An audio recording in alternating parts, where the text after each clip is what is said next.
સાગર network news અસલ ગુજરાતી મિજાજ। નમસ્કાર દર્શક મિત્રો, અમારા વિશેષ કાર્યક્રમ સાયબરની દુનિયામાં આપ તમામનું હું રેના સ્વાગત કરું છું।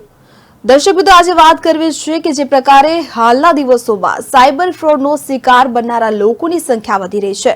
દરરોજ એવી ઘણી સાયબર ક્રાઇમની ઘટનાઓ સામે આવી રહી છે। અલગ અલગ પ્રકારની તરકીબો અજમાવી સાયબર ગઠિયાઓ લોકોને પોતાનો શિકાર બનાવી રહ્યા છે। ત્યારે આવી ઘટનાઓથી બચવા માટે સૌથી પહેલા તો તમારે સાયબરની માયાજાળ વિશે પણ જાણવું ખૂબ જ જરૂરી છે। સાયબર ક્રાઇમનો શિકાર બનો તો તેનાથી કેવી રીતે બચી શકાય, સાયબર ક્રાઇમના પ્રકાર કેટલા છે અને સાયબર ક્રાઇમથી બચવાના ઉપાયો શું છે તે પણ અમે તમને જણાવીશું। તો આ અંગે વધુ જાણકારી આપવા માટે ફરી એકવાર અમારી સાથે જોડાઈ ચૂક્યા છે માનસી શાહ, કે જેઓ સાયબર એક્સપર્ટ છે। જી માનસીજી, આપનું સ્વાગત છે। નમસ્કાર દર્શક મિત્રો। જી, આજે હું તમને જણાવીશ સાયબર ક્રાઇમના કેટલા પ્રકાર છે અને પછી હું તમને માહિતી આપીશ કે એનાથી બચવા માટે શું કરવાનું।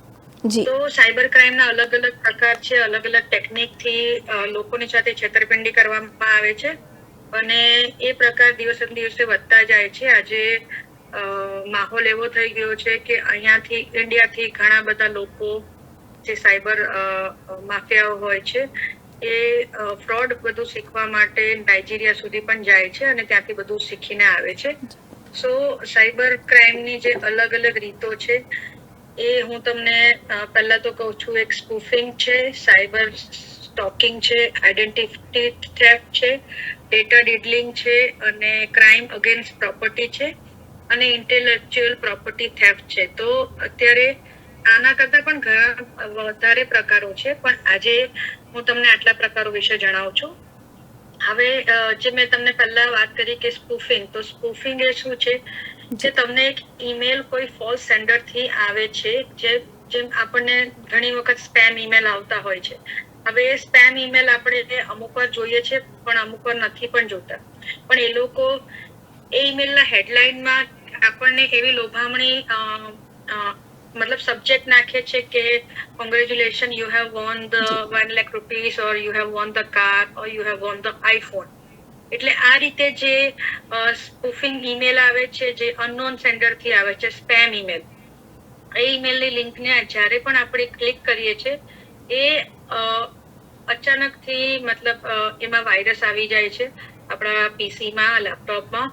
સો આવી કોઈ લિંકને તમારે અજાણતા ક્લિક કરવાનું નથી, કારણ કે આવી રીતે કોઈ તમને ગિફ્ટ આપતું નથી। પહેલી વાત તો એ છે, અને આટલી મોંઘી વસ્તુ આપે તો તમારે પણ જાણવું જોઈએ કે આ એક પ્રકારનો સાયબર ક્રાઇમ છે। મતલબ આ જે સાયબર થેફ્ટ છે એ લોકો નો બેઝિક પર્પઝ હોય છે કે જે આપણા લેપટોપ, કમ્પ્યુટરને હેક કરી શકે અને આપણી બધી સ્પૂફિંગ ઈમેલ દ્વારા આપણી બધી અંગત માહિતીઓ એ લોકો લઈ શકે। સો આવા કોઈ પણ લોભામણા ઈમેલ થી તમારે ક્લિક કરવાનું નથી। સ્પેમ ઈમેલ હોય તો તરત જ તમારે એને ડિલીટ કરી દેવાનો છે, કારણ કે આ લોકો એક મેલિશિયસ વેબસાઇટ બનાવેલી હોય છે। હવે મેલિશિયસ વેબસાઇટ એટલે કે મેલવેર, જે સાયબર ક્રાઇમની દુનિયામાં જે નામ બધા હોય છે, તો મેલવેર ફંક્શન જે લોકો એક્ટિવેટ કરે છે એને મેલિશિયસ વેબસાઇટ કહેવાય છે, જેમાં અનેક ઘણા વાયરસો હોય છે। તો એટલે આ રીતે તમારે કોઈ પણ જાતના ઈમેલનો ભોગ બનવાનું નથી અને આ સ્પૂફિંગ મેલની જે ટેકનિક છે એમાંથી તમે બચી શકો છો। હવે બીજું છે કે સાયબર સ્ટોકિંગ। હવે સાયબર સ્ટોકિંગ એવું છે કે કોઈને પણ ઇન્ટરનેટ થી તમને કોઈ પણ સ્ટોક કરવામાં આવે, લાઈક તમારી આઈડેન્ટિટી સ્ટોક કરે લોકો। મતલબ ઓફલાઈન સ્ટોક અને ઓનલાઈન સ્ટોક એ બંને અલગ અલગ વાત છે। ફોર એક્ઝામ્પલ, તમારી પાછળ કોઈ લેડીઝ છે, એની પાછળ કોઈ પુરુષ પડ્યો હોય છે, તો એને મતલબ વ્યક્તિગત રીતે એની પાછળ પડે તો એને ઓફલાઈન સ્ટોકિંગ કહેવાય છે। પણ સાયબર સ્ટોકિંગ એમ છે કે જેમ તમને ફોલ્સ ઇન્ફોર્મેશન કોઈ તમારું શું કહેવાય નકલી ઇન્સ્ટાગ્રામ પર અને ફેસબુક પર જે લોકો તમારી પાછળ પડે છે તમારો નંબર મેળવવા માટે, કાં તો તમને અનેક ઘણી રીતે હેરાન કરે છે અને તમે હેરેસમેન્ટના શિકાર બનો છો, એને તમે લોકો સાયબર સ્ટોકિંગના નામથી ઓળખો છો।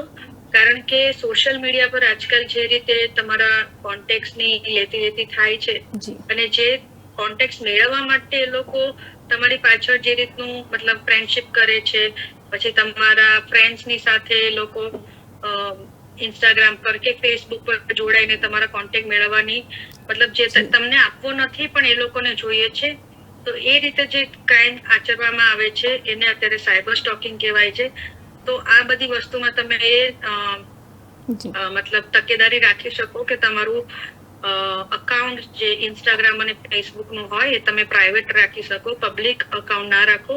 પબ્લિક અકાઉન્ટ હોય તો તમને લાખો લોકો સ્ટોક કરી શકે છે અને પ્રાઇવેટ હોય તો તમારી પરમિશન વગર કોઈ તમારા અકાઉન્ટમાં તમે જ્યાં સુધી એક્સેપ્ટ ના કરો ફ્રેન્ડશિપ ત્યાં સુધી કોઈ તમારા અકાઉન્ટમાં આવી શકતું નથી.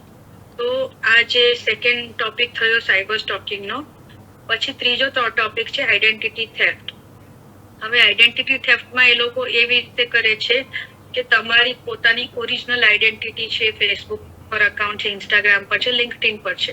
અત્યારે જ્યારે પણ પ્રોફેશનલિઝમની વાત આવે ત્યારે અત્યારે લિંક્ડઇન અને ટ્વિટરનું ઘણો યુઝ થાય છે અને જ્યારે સોશિયલ ફ્રેન્ડશિપની વાત આવે ત્યારે ઇન્સ્ટાગ્રામ અને ફેસબુકની વાત આવે છે. તો તમારું આઈડેન્ટિટી થેફ્ટ એટલે કે તમારું પોતાનો ફોટોગ્રાફ એ લોકો બીજા આઈડી થી બનાવીને તમારું જે નકલી આઈડી ક્રિએટ કરે છે. અત્યારે તમને વારે બધાને તમારા ફ્રેન્ડ્સ માંથી બી કોઈ વાર મેસેજ આવતા હશે કે મારું અકાઉન્ટ હેક થઈ ગયું છે, ફેસબુકનું, ઇન્સ્ટાનું. તો એ લોકો આઈડેન્ટિટી થેફ્ટના મતલબ એ લોકો હેકર હોય છે જે લોકો આવી રીતે સાયબર ક્રાઇમ મતલબ આચરે છે. કારણ કે એ આઈડેન્ટિટી થેફ્ટથી એ લોકો શું કરે છે કે તમારું નકલી આઈડી બનાવીને તમારા ફ્રેન્ડ સર્કલ પાસે કે તમારા સગાવાલાઓ પાસે પૈસાની ડિમાન્ડ કરે છે કોઈ વાર, અને કોઈ વાર બીજી વસ્તુઓની ડિમાન્ડ કરે છે કે હું અહીંયા આડકતરી રીતે ફસાઈ ગયો છું તો મને હેલ્પ કરો. તમને લાગે છે કે આ બધું તમારા પોતાના ફ્રેન્ડ કરી રહ્યા છે પણ આ વસ્તુ ખરેખર નકલી આઈડી થી સાયબર માફિયાઓ કરતા હોય છે. તમારું અમુક વાર એ લોકો ઓટીપી, પાસવર્ડ કે કંઈ પણ અગર તમારો ખાસ ફ્રેન્ડ હોય તો માંગતા હોય ને તમે જયારે શેર કરી દેતા હોય છો તો ત્યારે આ વસ્તુનું ઘણો ઇસ્યુ ક્રિએટ થાય છે. તો અત્યારે આ જે આઈડેન્ટિટી થેફ્ટ છે એ ઘણું મતલબ તમે તરત જ એમાં સાયબર ક્રાઇમને તમે જણાવી શકો છો કે મારું આવી રીતે અકાઉન્ટ હેક થયું છે. ઇવન તમે તમારા સોશિયલ મીડિયા અને ફેસબુક અને વોટ્સએપ ગ્રુપમાં નાખી દેવ કે મારું અકાઉન્ટ હેક થયું છે. કોઈ પણ અજાણી રિક્વેસ્ટ આવે કે કોઈ પૈસાની માંગણી કરે તો તમારે આ વસ્તુ એ લોકોને આપવાની નથી અને મારી પરમિશન કાં તો મને ફોન કરો, મારી પરમિશન વગર તમારે પૈસાની લેતી દેતી કરવાની નથી. તો આ રીતે જે આઈડેન્ટિટી થેફ્ટ થાય છે એનાથી તમે બચી શકો છો. હવે ચોથું આવે છે ડેટા ડીલિંગ. ડેટા ડીલિંગમાં એવું હોય છે કે તમે ટાઈપ ઓફ સાયબર ક્રાઇમ જેમાં તમારા ડેટાને એ લોકો મિસયુઝ કરે છે.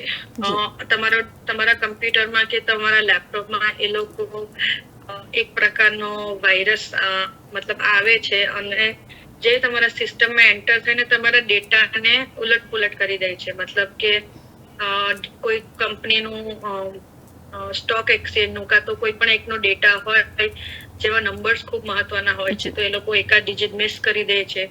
તો કોઈ વ્યક્તિએ કોઈ પણ વ્યવસ્થિત રીતે કોઈ પ્રેઝન્ટેશન બનાવ્યું હોય તો એ ડેટાને એ લોકો આડકતરી રીતે એનો મિસયુઝ કરે છે.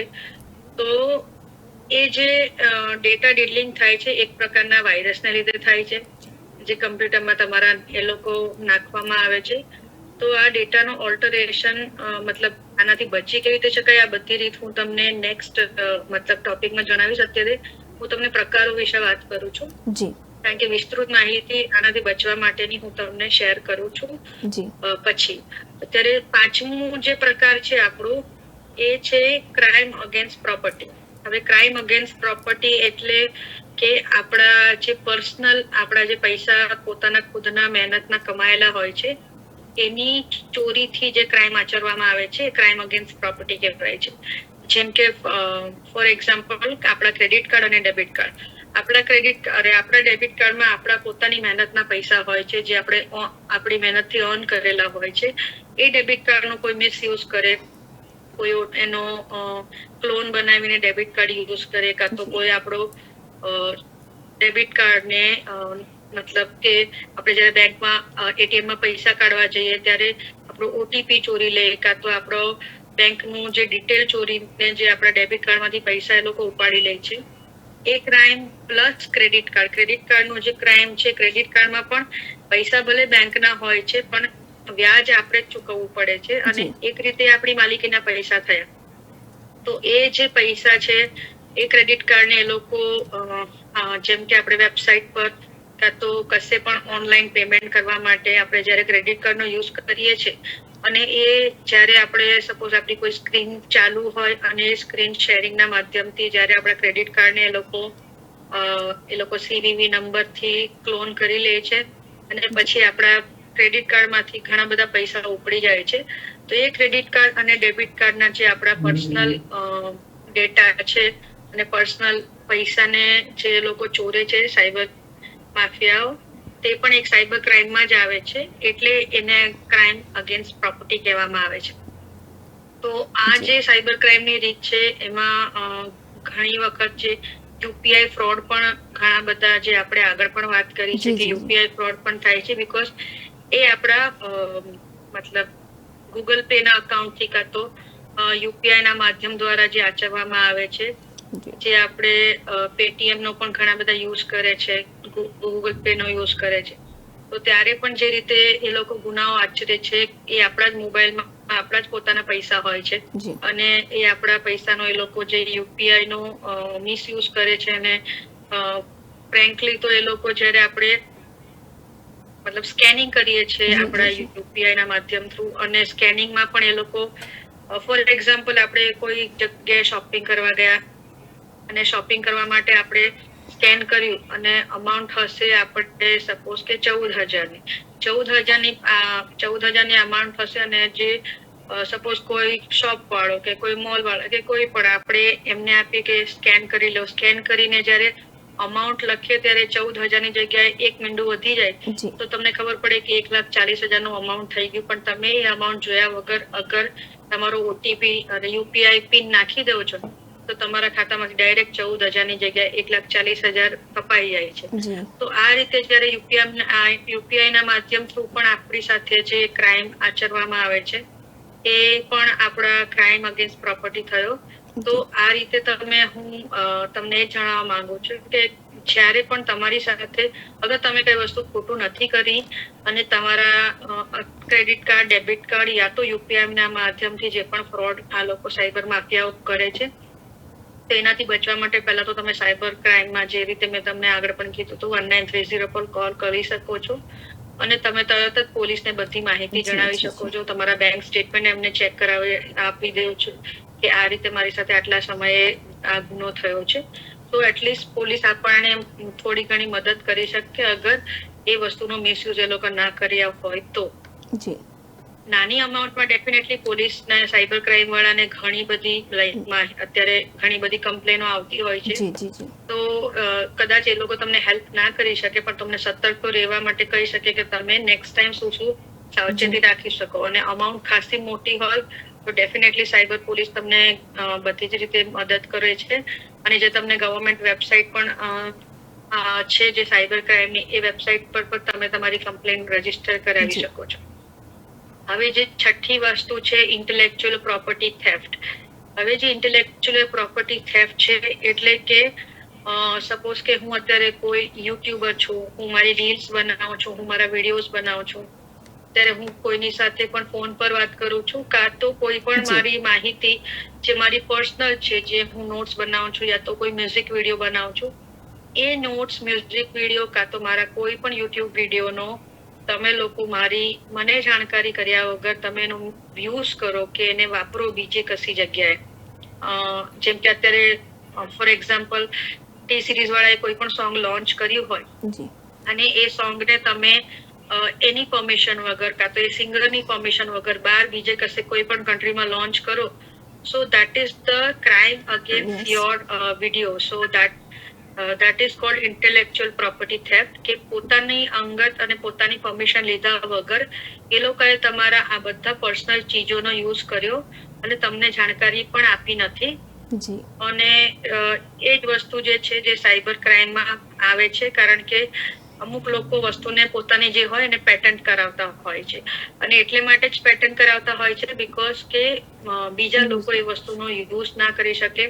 કારણ કે સપોઝ તમે કોઈ સોંગ ગાયું છે અને બીજા લોકો એ સોંગ રિલીઝ કર્યું હોય ફોર એક્ઝામ્પલ, અને એના થોડાક વર્ડિંગ્સમાં કે કશે પણ એ લોકોએ ગલત શબ્દ નાખી દીધા, તો લોકોને શું થશે કે સોંગ તમે પોતે ગાયું છે અને તમે આટલા ખરાબ વર્ડ યુઝ કર્યા છે, તો તમારી જે આઈડેન્ટિટી છે, તમને લોકો જે આટલો પસંદ કરે છે, તો એ તમારી આઈડેન્ટિટી પર ઘણા બધા સવાલો ઉભા થઈ શકે છે.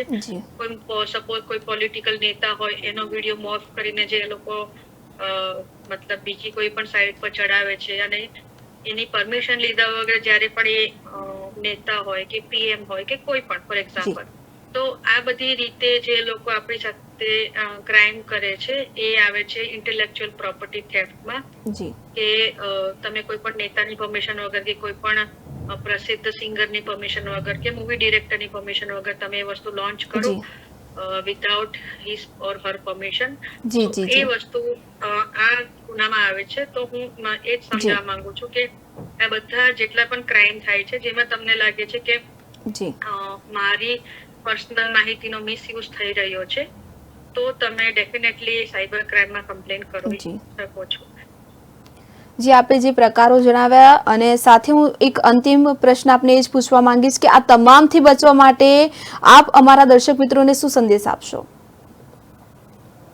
હા, એટલે હું એ જ કહું છું કે આ તમામથી બચવા માટે તમે પહેલા તો ઘણી બધી ટેકનિકો મેં તમને કીધી અને અમુકમાં મેં તમને બે એક્ઝામ્પલ પણ આપ્યા. તો આ રીતે તમે બચવા માટે પહેલા તો સતર્ક રહ્યો, અને તમારે જો તમે કોઈ ગુનો નથી કર્યો તો તમારે ડરવાની જરૂર નથી. તમે તરત જ સાયબર ક્રાઇમમાં કમ્પ્લેન કરો. અને હજુ જે મેં તમને પ્રકાર આપ્યા એમાં ઘણા બધા બીજા પ્રકારો પણ છે, પણ અત્યારે કદાચ ટાઈમની કમીને લીધે આપણે અત્યારે આટલું જ કવર કરી શકશું. પણ જે મેં 6 પ્રકાર કીધા એવા ઘણા બીજા આગળ આઈ થિંક 7 કે 8 બીજા પ્રકારો છે, તો એની પણ હું તમને વિસ્તૃત માહિતી આપીશ. અને એની સાથે સાથે તમે આનાથી કઈ કઈ રીતે બચી શકો એ પણ હું તમને જેમ જેમ હું તમને પ્રકારો જણાવતી જઈશ એની અંદર હું તમને કહેતી જઈશ કે આમાં તમારે શું શું કરવાનું. પણ ડેફિનેટલી તમારે અગર કોઈ પણ પૂછતાછ કરવી હોય તો તમે મતલબ અમને જાણ કરી શકો છો. અમે તમને સવાલના જવાબ આપશું અગર અમારાથી બની શકે એટલા. અને બીજી કોઈ પણ તમારા સવાલો હોય કોઈ પણ રીતે સાયબર ક્રાઇમ રિલેટેડ, તો તમે સવાલ તો પૂછી જ શકો છો, પણ ડેફિનેટલી ગવર્મેન્ટની વેબસાઇટ જે છે એના પર પણ તમે કમ્પ્લેન કરી શકો છો. જી માનસીજી, આપે અમારા દર્શક મિત્રોને માહિતગાર કર્યા તે બદલ આપનો ખૂબ ખૂબ આભાર. તો દર્શક મિત્રો, આ પ્રકારની ઘટનાઓ જો તમારા સાથે બને છે તો બિલકુલ ગભરાયા વગર, જે પ્રકારે અમારા સાયબર એક્સપર્ટે જણાવ્યું, ઓનલાઈન પોર્ટલ ઉપર તેમજ જે વિસ્તારમાં રહો છો તે વિસ્તારમાં આવેલા સ્થાનિક પોલીસ સ્ટેશનમાં પણ તમે ફરિયાદ કરી શકો છો. આ પ્રકારની ઘટના અંગેની જાણ પોલીસને કરવી ખૂબ જ મહત્વપૂર્ણ છે. આ પ્રકારની ઘટના જો તમારા સાથે બને છે તો કોઈ જગ્યાએ ભટકવા કરતા તમે યોગ્ય જગ્યાએ ફરિયાદ કરો તે વધુ સારું છે, કે જેથી તમને મદદ મળી શકે અને ફરી કોઈ આવા સાયબર ક્રાઇમનો તમે શિકાર ન બનો. એટલા માટે યોગ્ય જાણકારી પણ મેળવવી ખૂબ જ જરૂરી છે. તમારા સાયબર દુનિયામાં અત્યારે બસ આટલું જ. વધુ માહિતી અને સમાચાર માટે આપ જોતા રહો પાટનગર નેટવર્ક ન્યૂઝ. નમસ્કાર.